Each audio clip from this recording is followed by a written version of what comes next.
तो दोस्तों आज मैं आप लोगों के लिए लेके आया हूँ एक demonic Cambodian Japanese horror movie जिसका नाम है टेनेमेंट। ये मूवी आधी जापानीज में है और आधी कंबोडियन में, तो आप लोगों को काफी मजा आएगा क्योंकि दो कंट्रीज के ट्विस्ट हैं। हम लोग देखेंगे एक लड़की को जो अपने बॉयफ्रेंड के साथ आएगी कंबोडिया अपनी माँ के फ्यूनरल के बाद, और फिर उसके साथ होने लगेंगी कुछ डिमोनिक चीजें एक अपार्टमेंट बिल्डिंग के अंदर। तो आप लोग वीडियो को पूरा लास्ट तक देखना। चैनल पे नए हो तो सबसे पहले आप चैनल को सब्सक्राइब कर दो और वीडियो को लाइक करना तो बिल्कुल भी मत भूलना, क्योंकि आपके इसी सपोर्ट की हमारे इस चैनल को जरूरत है ताकि हम लोग जल्दी से जल्दी 1 लाख सब्सक्राइबर तक पहुंच पाए। और अब हम बिना देर करते हुए चलते हैं सीधा टेनेमेंट मूवी के एक डरावनी डिमोनिक कहानी की तरफ। तो ये डिमोनिक कहानी शुरू होती है एक लड़की को दिखाते हुए जो एक अजीब बिल्डिंग में इधर उधर भाग रही थी और अपनी मम्मी को ढूंढ रही थी। वो लड़की डरी हुई लग रही थी और भागते भागते ही उस लड़की को एक इनविजिबल शक्ति पकड़ लेती है और हमें नरेशन से पता चलता है कि न्यू ईयर के दिन ये जो जगह थी शायद कोई खंडर बिल्डिंग थी, यहाँ पर कुछ होता है, पर क्या ये हमें नहीं बताया जाता। अब यहाँ से सीन जाता है सालों आगे और हम देखते हैं सोरिया नाम की एक यंग लड़की को जिसकी माँ की रिसेंटली डेथ हुई थी और वो अपनी माँ की राख को कलेक्ट करने के लिए आई हुई थी। राख के साथ देन सोरिया वापस घर जाती है और असल में वो रहती थी जापान में अपने बॉयफ्रेंड के साथ। थोड़ी देर बाद सोरिया का बॉयफ्रेंड दाइची घर आता है और वो सोरिया को कंफर्ट करता है। हमें अब आगे पता चलता है कि दाइची एक डायरेक्टर है और सोरिया एक कार्टून आर्टिस्ट, और वो दोनों एक दिन बैठकर सोरिया की मम्मी का सामान छांट रहे थे जब दाइची को मिलता है एक पुराना टेप रिकॉर्डर और बहुत सारी टेप्स जो एक कंबोडियन डब्बे के अंदर बंद थी। डब्बे में फोटोज भी थी सोरिया की माँ की जो एक पुराने अपार्टमेंट में खींची गई थी, जहाँ पे सोरिया अपनी माँ के साथ बचपन में रहती थी, पर सोरिया को कोई आइडिया नहीं था कि वो जगह कहाँ पर है और वो कभी भी अपने रिलेटिव से भी ढंग से नहीं मिली थी।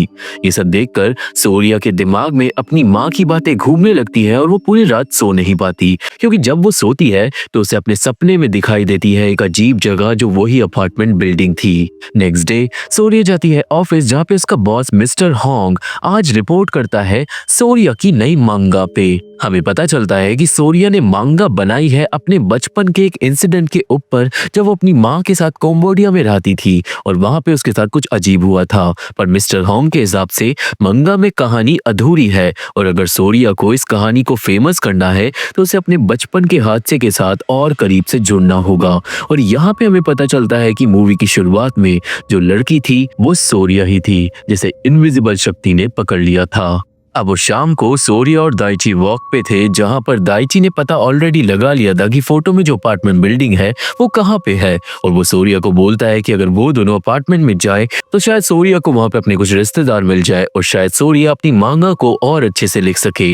वो दोनों प्लान करते हैं अपनी कंबोडिया ट्रिप और कुछ दिनों बाद वो पहुंच जाते हैं कंबोडिया सोरिया के परिवार का पता लगाने। दोनों ने सारी प्लानिंग भी कर ली थी तो एयरपोर्ट पे उन्हें लेने के लिए आ जाता है थेप नाम का एक लड़का जो उन्हें अपार्टमेंट तक ले जाएगा। उनके ड्राइवर का नाम था जाम, जो सबको गाड़ी से ले जाता है अपार्टमेंट की तरफ। दाइची पूरे रास्ते फोटोज खींचता रहता है और जाम इंग्लिश में दाइची से स्मॉल टॉक करता है क्योंकि दाइची को कंबोडियन नहीं आती थी। देन जाम को जब पता चलता है कि सोरिया हाफ कंबोडियन है तो वो उससे बात करने लगता है अपार्टमेंट के बारे में। जाम को जब अपार्टमेंट का नाम पता चलता है तो वो चौंक जाता है, और जब भी जाम सोरिया को कुछ उस अपार्टमेंट के बारे में बताने की कोशिश कर रहा था तभी थेप उसका मुंह इनडायरेक्टली बंद कर दे रहा था। फाइनली थोड़ी देर बाद सब लोग पहुंच जाते हैं उस अपार्टमेंट पे, और दोस्तों ये जगह एक कॉलोनी जैसी थी जिसकी हालत बिल्कुल कचरा थी। अब पैसेंजर्स को उतारने के बाद जाम दाइची को अपना नंबर दे देता है और बोलता है कि अगर वो रात में भी टैक्सी मंगाएगा ना तो उसे लेने जरूर आएगा। अब आगे थेप सोरिया और दाइची को ले जाता है अपार्टमेंट के अंदर, और उस कल्चर से भरी जगह को देखकर दाइची खुश हो रहा था। और एक जगह उन्हें देखने को मिलता है एक ट्रेडिशनल डांस जो एक लड़की हॉलवे में कर रही थी जो कि अजीब था। थेप फिर दोनों को वहां से आगे ले जाता है, पर फिर उस टाइम पे सारे के सारे अपार्टमेंट से सारे लोग बाहर निकल जाते हैं और दाइची और सोरिया को ही घूरने लगते हैं। फाइनली थेप उन दोनों को ले जाता है एक खाली अपार्टमेंट में और हमें पता चलता है कि ये दोनों इस जगह पे रेंट पे रहेंगे, और जो थेप है ना वो इस जगह का प्रॉपर्टी डीलर था। और इतना ही नहीं, थेप ने सोरिया की बातों का इंटरनेट पे बहुत जल्दी रिप्लाई करा था, और तो और थेप सोरिया की माँ की बहन को भी जानता था। और अब वहां पे आती है माओ जो सोरिया की माँ की बहन है, और वो सूर्या को देखकर बहुत ज्यादा खुश होती है। माओ ने लास्ट टाइम सूर्या को बचपन में ही देखा था और अब माओ बड़ी अजीब बातें भी बोलने लगती है कि कैसे सूर्या को एक ना एक दिन इस जगह पर वापस आना ही था, क्योंकि ये जगह उसकी डेस्टिनी है। इंट्रोडक्शंस के बाद सूर्या और दाइची अब इस बिल्डिंग में घूमते हैं और उन्हें मिलती है एक रिलीजियस श्राइन, जिसमें 2 अडल्ट स्टैचूज के साथ साथ एक बच्चे का स्टैचू भी अंधेरे में छिपा हुआ था, जो कि थोड़ा स्ट्रेंज था क्योंकि ऐसी चीजों में बच्चों के स्टैचूज को नहीं रखा जाता।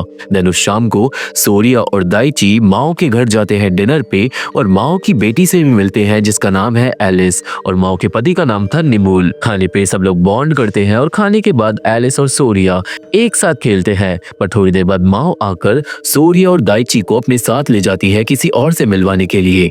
माओ अब दोनों को ले जाती है एक लाल कमरे में जहां पे हर तरफ रिचुअल वाला सामान था और एक स्टेज पे चेयर पे बैठी हुई थी एक बूढ़ी औरत। माओ उस औरत को दूध पिलाती है जो वो ढंग से नहीं पी पाती, एंड देन माओ दाइची और सूर्या को इस औरत से इंट्रोड्यूस करवाती है।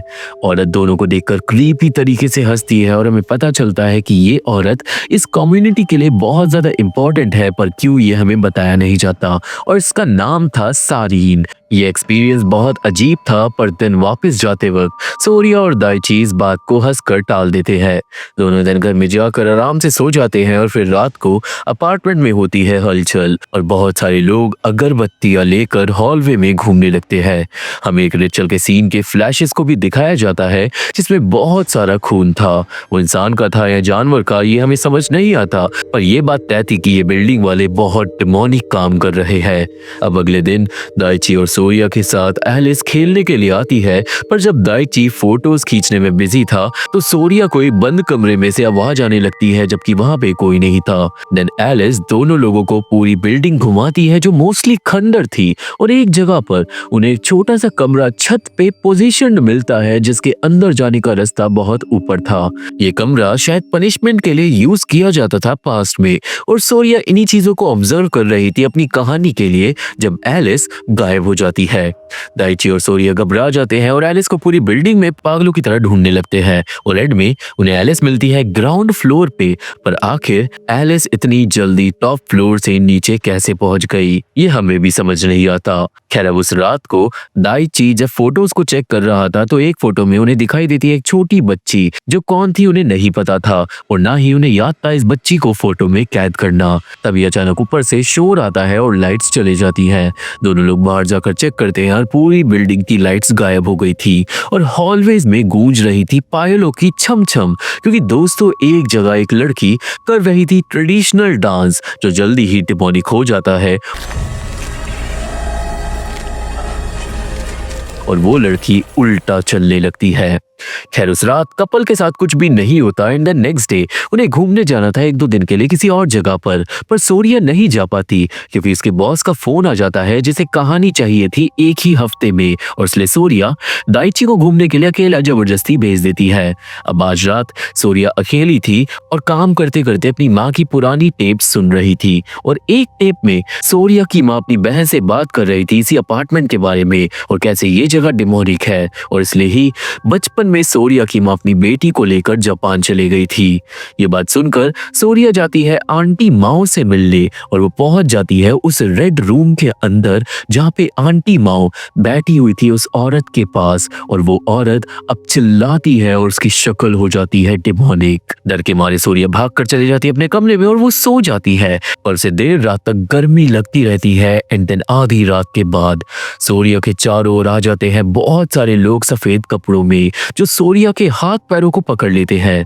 सूर्या दिन जब जागती है तो वो बुरी तरीके से डर जाती है, पर वो जानती थी कि भागने का कोई रास्ता नहीं था। जिसके बाद सूर्या के पास लाई जाती है एक थाली जिसमें से सूर्या को जबरदस्ती खिलाई जाती है कोई जड़ी बूटी। देन सूर्या के ऊपर सुअर के खून को छिड़का जाता है और फिर सूर्या को पता चलता है कि वो लोग उसके बिस्तर को छत पे ले आए थे। छत पे बैठी हुई थी सारिन जो अपनी चेयर से उठकर सूर्या के पास आती है। सारिन देन सूर्या के ऊपर क्रॉल कर कर चढ़ जाती है और अचानक हो जाती है डिमोनिक, जिससे डरकर सूर्या जाग जाती है और उसका मतलब ये बस एक सपना था। अब वो जब अपने बेड से उठकर जाती है तो हम लोग उसके बेड पे देखते हैं जड़ी बूटी, जिससे हम समझ जाते हैं कि शायद शायद वो सब सपना नहीं था। खैर सूर्या को उस दिन एक कमरे के बाहर बहुत सारी चप्पलें मिलती है और जल्दी ही सूर्या को पता चलता है कि सारिन मर चुकी है और उसका फ्यूनरल चल रहा है। ये देखकर सूर्या बुरी तरीके से चौंक जाती है और दोस्तों सारिन के मरने के बाद से ही बिल्डिंग में होने लगती है डिमोनिक चीजें।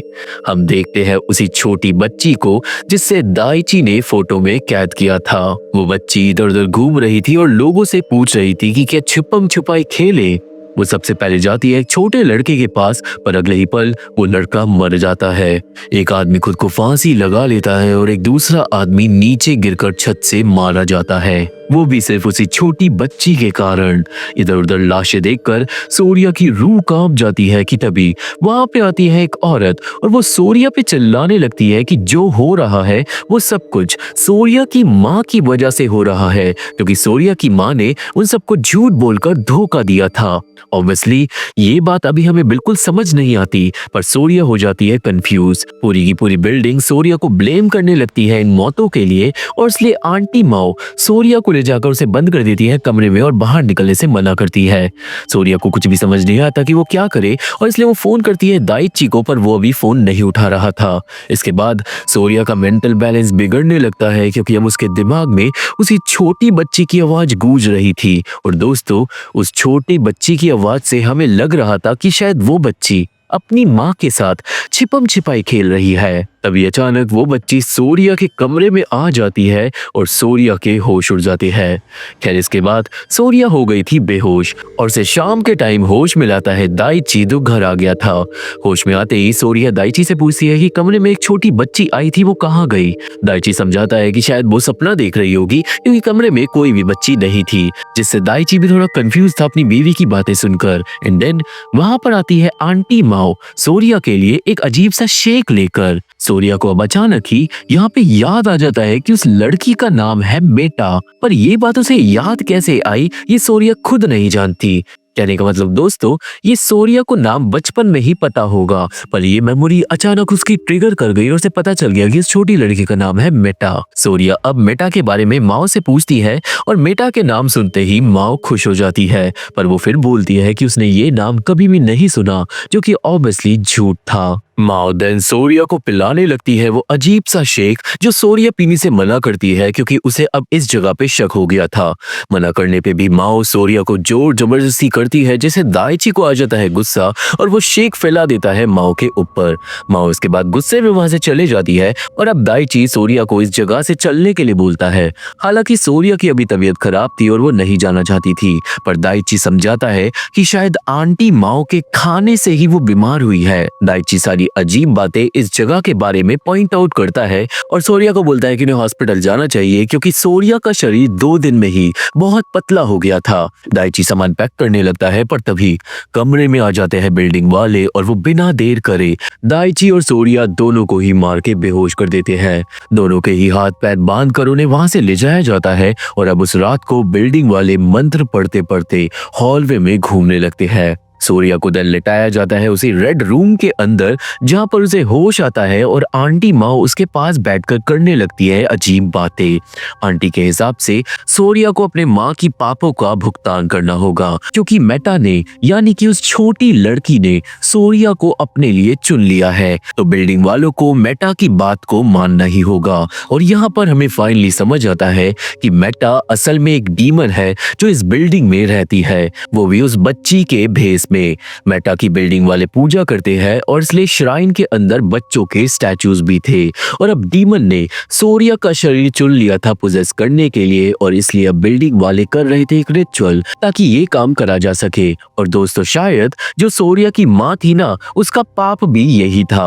हो सकता है कि सूर्या को बचपन में ही उस डीमन ने चुन लिया हो पोजेस करने के लिए, और ये बात सूर्या की माँ को पता चल गई हो और इसलिए वो अपनी बेटी को लेकर भाग गई हो जापान डीमन से बचाने के लिए। पर अब क्योंकि सूर्या वापस आ गई है तो वो डीमन सूर्या पे कब्जा कर सकता है। खैर अब आप लोग सोच रहे होंगे कि इतने सालों तक वो डीमन फिर कहाँ पे रह रहा था, तो इस बात का जवाब भी हमें जल्दी ही मिल जाएगा। फाइनली अब बिल्डिंग वाले करते हैं एक रिचुअल और बेचारी सूर्या हिल भी नहीं पाती, जिसके बाद सूर्या के ऊपर आ जाता है मेटा डीमन उस बच्ची के रूप में। मेटा देन सोरिया के मुंह में खून की उल्टी कर देती है और वो डीमन सोरिया के अंदर चले जाता है, जिसके बाद सोरिया हो जाती है बेहोश और वो पहुंच जाती है एक सपने के अंदर। अब दोस्तों सपने में सोरिया बिल्डिंग में इधर उधर घूमती है और उसे याद आती है पास्ट की बातें, जहां पर बिल्डिंग में बहुत सारी लाशें पड़ी थी क्योंकि सोरिया की माँ ने डीमन को गुस्सा दिला दिया था। देन सोरिया अचानक पहुंच जाती है छत पे, जहां पे लाल आसमान था और वहां पर सोरिया को कुछ और विजन्स आते हैं पास्ट के,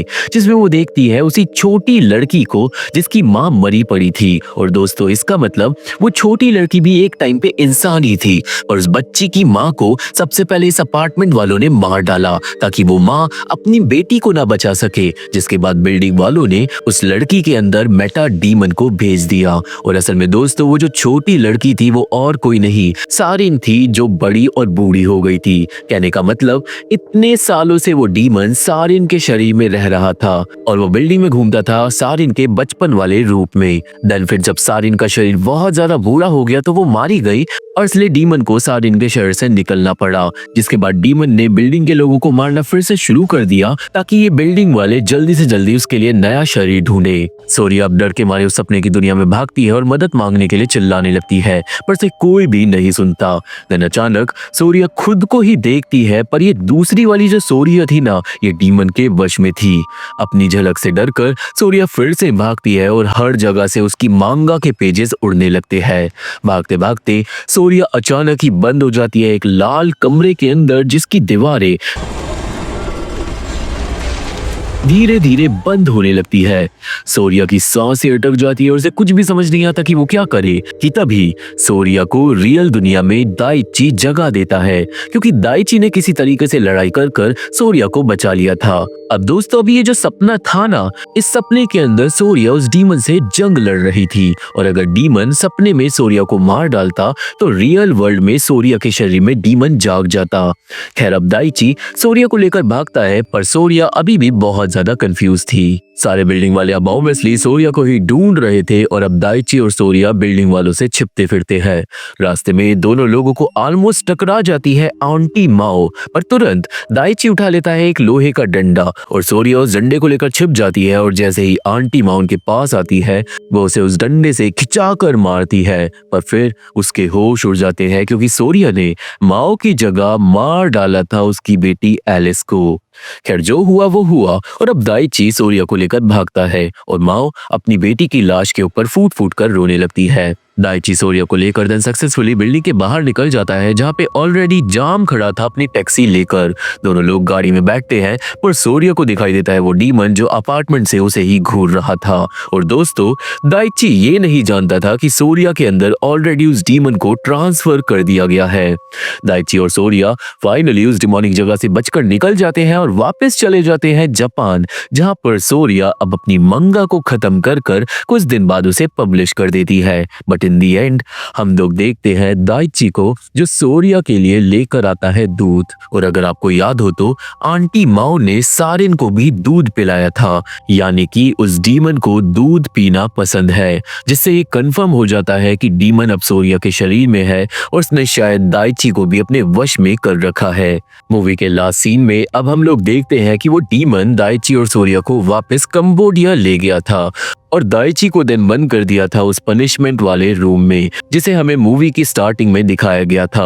और सोरिया उस डीमन के वश में पूरी तरीके से होकर रहने लगी थी, बिल्कुल सारिन की तरह। और मूवी यहीं पे खत्म हो जाती है। तो ये थी एक्सप्लेनेशन टेनेमेंट मूवी की और मुझे आशा है कि आप सभी को ये मूवी समझ आ गई होगी और मेरी वीडियो पसंद आई होगी। ये मूवी देखनी है तो मेरा टेलीग्राम चैनल ज्वाइन करना होगा, लिंक डिस्क्रिप्शन में है, पर अगर काम ना करे तो टेलीग्राम पे जाके मेरे चैनल का नाम डाल देना। अब वहां पर इस मूवी का लिंक मैं अपनी अगली वीडियो आने पे डालूंगा, तो मूवी का इंतजार करना। अगर आपको ये वीडियो पसंद आई हो तो वीडियो को आप लाइक कर दो और चैनल को सब्सक्राइब कर दो बिल्कुल भी मत भूलना, क्योंकि जल्दी से जल्दी हमें अपने टारगेट को पूरा करना है।